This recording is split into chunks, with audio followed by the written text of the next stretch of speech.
میں آج آپ ساری قوم کو آگاہ کرنا چاہتا ہوں کہ اگر میں بڑا ہوں اس قوم کا تو میرا کام ہے اپنی قوم کو سمجھانا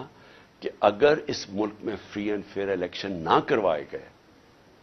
یا انتشار ہوگا، آگے ملک کے اندر حالات برے ہیں، آگے یہاں سیاسی استحکام نہیں ہے،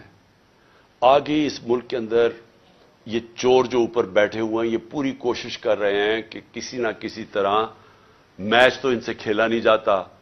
کسی نہ کسی طرح ڈسکوالیفائی کریں، کیسز کریں، ایف آئی آر کریں۔ میرے اوپر 30 ایف آئی آر ہو چکی ہے اور مجھے کوئی فکر نہیں ہے، میں کوئی ملک سے باہر نہیں بھاگا یہ سارے چوروں کی طرح، یہ سارا شریف خاندان بھی باہر بھاگ جاتا ہے جب کیس ہو، میں یہیں بیٹھا ہوا ہوں اور یہی لڑا ہوں کیس۔ میچ تو یہ کھیل نہیں سکتے، انہوں نے اب یہی الیکشن کمیشن کو استعمال کرنا ہے اور انہوں نے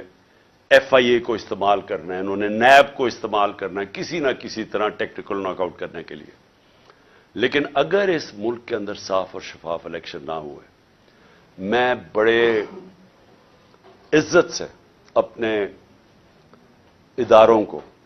جس میں ہماری عدلیہ بھی ہے، معتبر ہے، اور جس میں پاکستان کی فوج بھی ہے، جن کے پاس جو اس ملک میں ایک پلیئر ہے، میں آپ کو یہ بتانا چاہتا ہوں کہ اگر آپ کو ملک کی فکر ہے تو خدا کے واسطے اس ملک کو صاف اور شفاف الیکشن کی طرف لے کے جائیں۔